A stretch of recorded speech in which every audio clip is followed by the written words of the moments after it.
Isso aqui é um relato pessoal da minha vida. Eu não acho que tem grandes coisas, não, mas as pessoas pedem para eu contar porque parece que causa reflexões.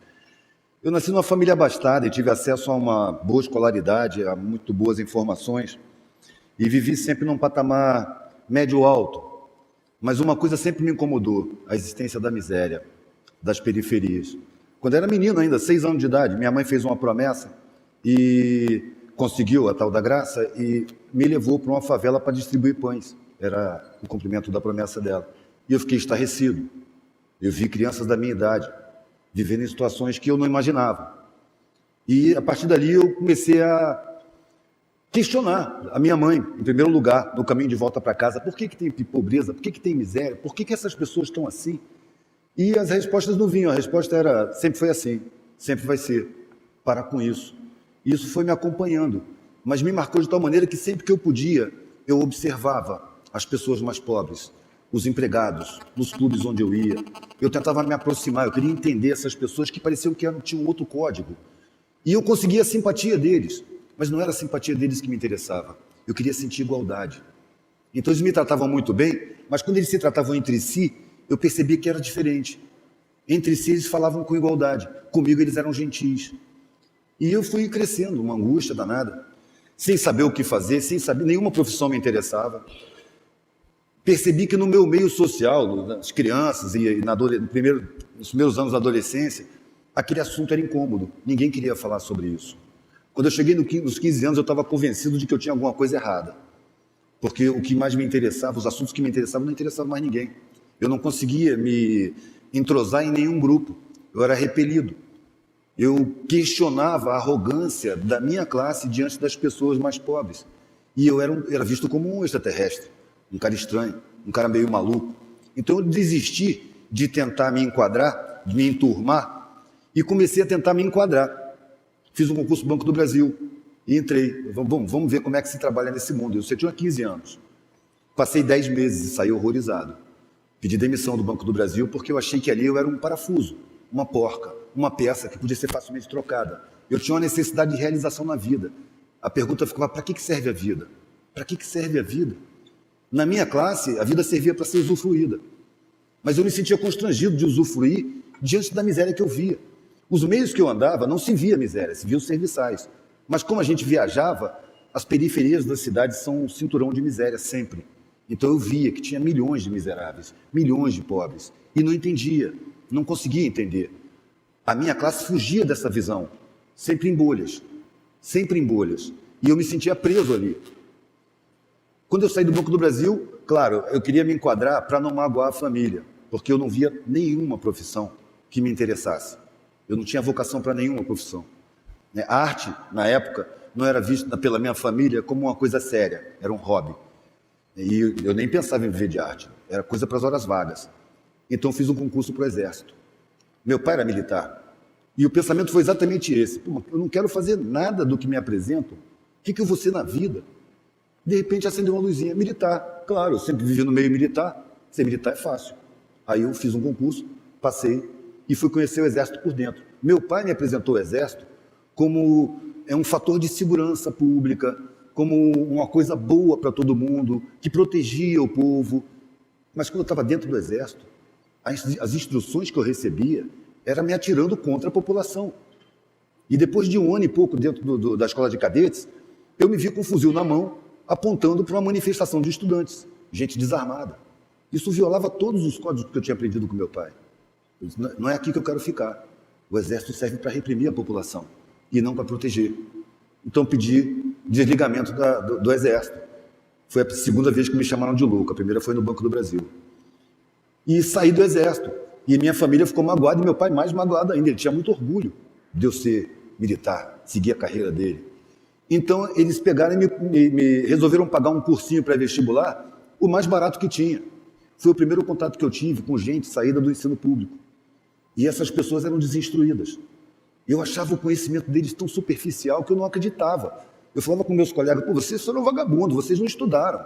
Vocês não sabem nada, vocês só sabem superfície das coisas. E um belo dia um amigo meu me trouxe uma prova do 3º ano do ensino médio, de uma escola pública. Eu achei que era brincadeira. Foi a primeira vez que eu senti que essa classe é sabotada, que a maioria das pessoas é enganada, que aquilo ali não é educação de verdade. A diferença da minha educação era tão brutal que eu já achei que era uma coisa intencional, não estão mantendo o povo ignorante. Com o tempo eu fui confirmando isso, mas na época era só uma intuição. Eu me guiei muito pela intuição disso, porque a razão me dizia que eu estava errado, a razão mandava eu me garantir. As pessoas me falavam, você tem que se garantir, você tem que se garantir. E eu percebi que o que eu estava garantindo era uma angústia eterna. Aí fiz vestibular.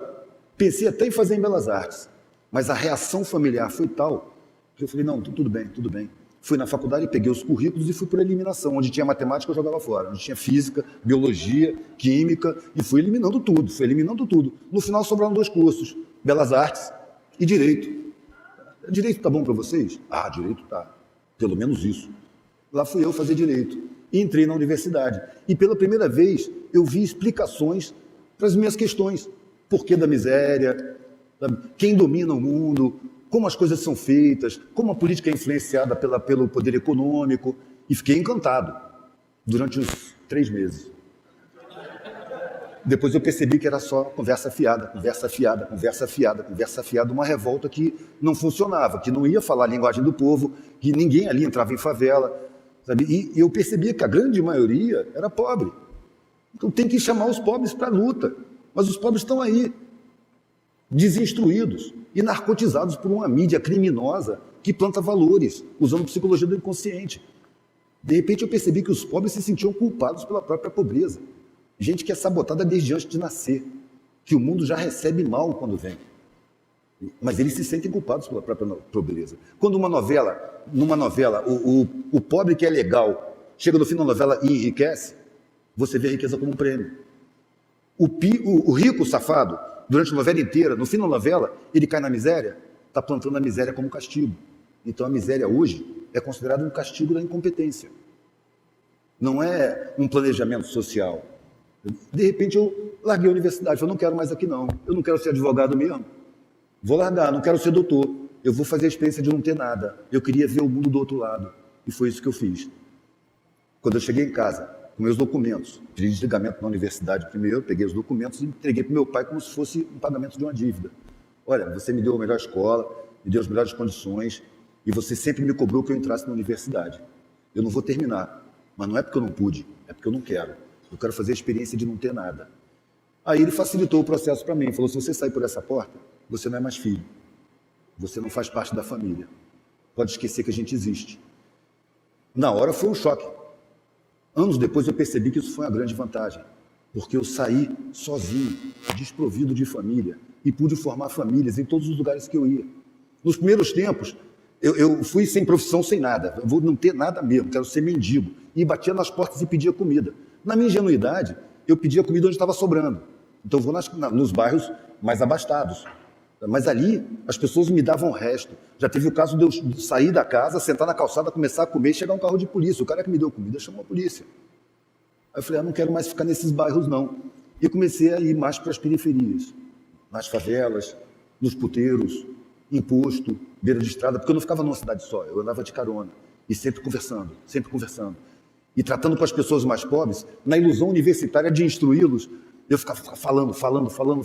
Um belo dia, no meio da Amazônia, eu estava conversando com um grupo de garimpeiros e eu percebi que eles estavam rindo da minha cara, porque eu não estava entendendo nada do que eu estava falando. Eu estava falando um monte de palavras acadêmicas. E o povo não fala essa língua, isso é academês. Aí eu aprendi, de repente, deu uma luz. Poxa, eu tenho 2 orelhas, 2 olhos e uma boca. Parei de falar e comecei a ouvir. E comecei a perceber o código de comunicação dessas pessoas. Comecei a ver que eles têm outro código de comunicação. O que me levou até ali? A não aceitação do mundo como me apresentam. Me apresentaram um mundo onde eu ia ter que competir com todo mundo. Eu fui atleta desde o colégio militar, desde 10 anos de idade. Ganhava um monte de coisa. No exército eu ganhei troféu de corrida, e fazia ciclismo, ganhava também. Mas quando eu fui chegando mais velho, mais novo você não percebe, mas mais velho assim, 18 anos, eu comecei a perceber a tristeza dos derrotados. Aí perdeu o gosto da competição. Eu não quero produzir esse sentimento, eu não quero mais competir. Mas o mundo cobra que você entre nessa. Quando eu falei com o meu tenente no exército que eu não quero mais competir, eu comecei a ser perseguido, porque eu era medalhista. O mundo estava me cobrando. Quando eu estava na universidade e falei, não quero mais competir, a família me puniu com afastamento. E quando eu fui para o meio da periferia, eu percebi que a competição é uma grande falcatrua. Nós não estamos nos preparando para viver numa sociedade harmônica. Quando eu era moleque, eu achava que a pessoa era médica, o cara escolhia a profissão da medicina para diminuir o sofrimento das pessoas que sofrem. E hoje eu vejo que não.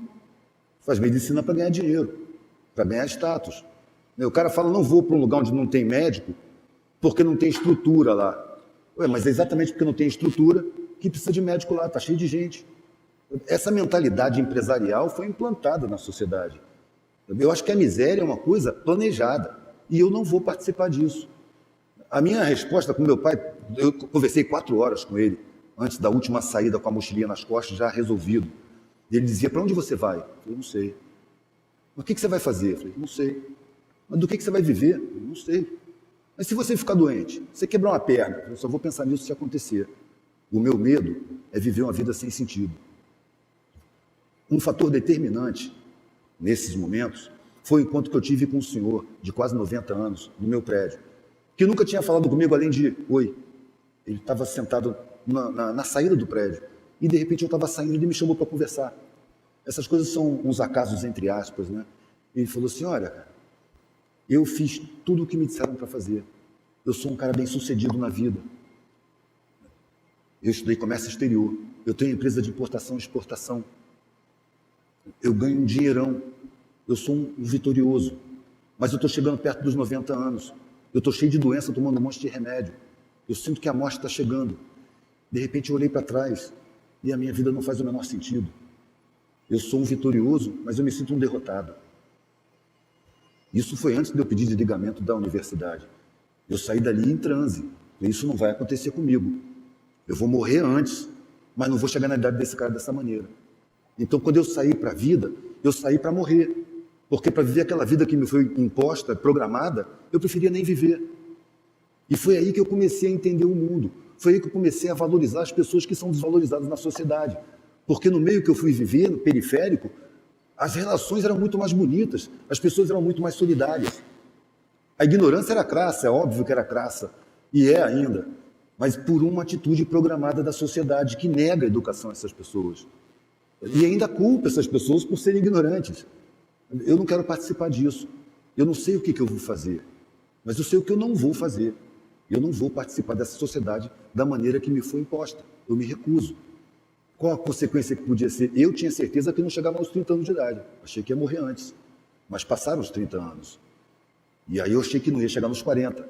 Porque eu vi muita morte à minha volta, muita violência. Um cara morreu de tiro do meu lado, outro morreu de overdose no meu quarto, eu tive que fugir do hotel, senão ia dar problema. Então eu achava que a minha vida também estava prestes a acabar.